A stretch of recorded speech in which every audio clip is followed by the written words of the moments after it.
ऐसे सवाल कई जन्म लेते हैं क्योंकि बड़े शहर मेट्रोपॉलिटन शहर ही कहे जाते हैं। दुनिया के किसी भी बड़े मुल्क में उसका कारोबारी हब, उसका एक बड़ा इंफ्रास्ट्रक्चर, बेहतरीन इंफ्रास्ट्रक्चर वाला शहर को कहा जाता है मेट्रोपॉलिटन शहर। वैसे तो इस शहर का शुमार दुनिया के बड़े शहरों में होता आया है और दुनिया के बड़े शहर का निज़ाम भी काबिल दीद है और काबिल तारीफ़ होता है, क्योंकि किसी भी मुल्क की पहचान उसके बड़े और जदीद शहरों से होती है।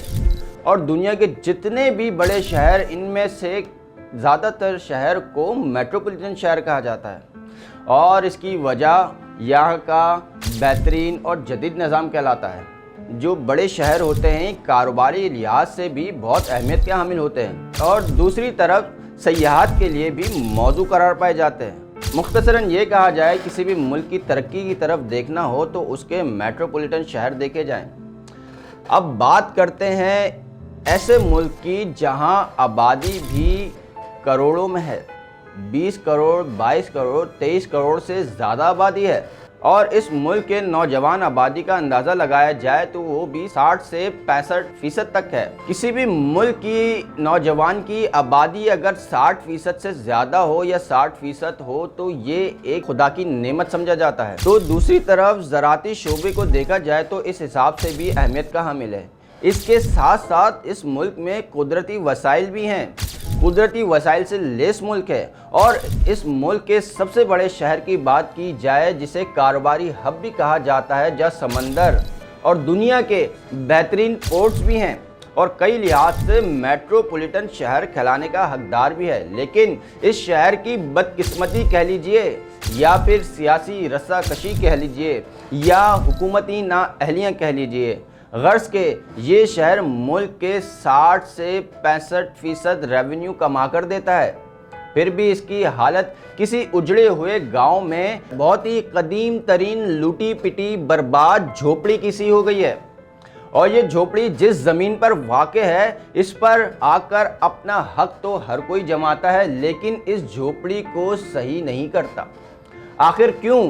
क्या वजह हो सकती है? ऐसे कई सवाल जन्म लेते हैं और इन पर बात भी की जाती है। शहर में हर साल बरसात होती है, वक्त आता है बरसात का, लेकिन यहाँ पे वावेला मच जाता है। यहाँ रहमत के बजाय ज़हमत बन जाती है। हर जमात एक दूसरे पर तनकीद करते नज़र आती है। बिल्कुल बेशर्मी, ढिठाई और ख़ूबसूरत तरीन अल्फाज जितने उनके पास हो सकते हैं ढिठाई वाले बढ़ चढ़कर दिखाई देते हैं। मिल बैठकर हल तलाश करते नज़र नहीं आते। और अगर जैसे हमारे मुल्क में आम है हर चीज़, जैसे किसी भी चीज़ के लिए कोई भी इंसिडेंट हो जाता है, एक्सीडेंट हो जाता है, कोई भी वाक़या हो जाता है, उसके लिए कमेटियाँ बना दी जाती हैं। और ऐसी कमेटियों की पैदाइश की अगर मैं मिसाल ये दूं कि एक बिल्ली एक वक्त में 6 बच्चे जन्म देती है और फिर कुछ अरसे बाद गायब हो जाती है। कुछ ऐसा ही हाल है इन कमेटियों का भी। और सितम ज़रीफ़ी तो देखिए, इस शहर में चारों जमातें कई मरतबा हुकूमत कर चुकी हैं, लेकिन मजाल है कि कोई अपनी नाअहलियाँ तस्लीम करे, बल्कि अगले आने वालों पर या मौजूदा हुकूमत पर मलबा डालने के लिए हम वक्त दीदा दिलेरी के साथ तैयार और सब बस्ता नज़र आते हैं। अब ये अवाम और ख़ास तौर पर वो लोग जो इंजीनियरिंग और माहौलियात के शोबे के एक्सपर्ट हों, खुद फैसला करें कि कराची जैसे बड़े शहर को मेट्रोपॉलिटन शहर कहना जायज़ है, जहां कोई इंफ्रास्ट्रक्चर मौजूद नहीं, जहां का ड्रेनेज सिस्टम बिल्कुल बेकार बर्बाद है, जहां बड़ी बड़ी गैर कानूनी मार्केट्स और प्लाजा आए रोज़ तामीर होते हैं, जहां चाइना कटिंग और गैर कानूनी तजावीज़ात हों, जहां का ट्रैफिक निज़ाम बदहाली का शिकार हो। जिस शहर को रोशनी का शहर कहा जाता था, अब वो शहर अंधेरे में डूबा हुआ है। कई घंटे लोड शेडिंग होती है, पानी नहीं आता बहुत से इलाकों में कराची के।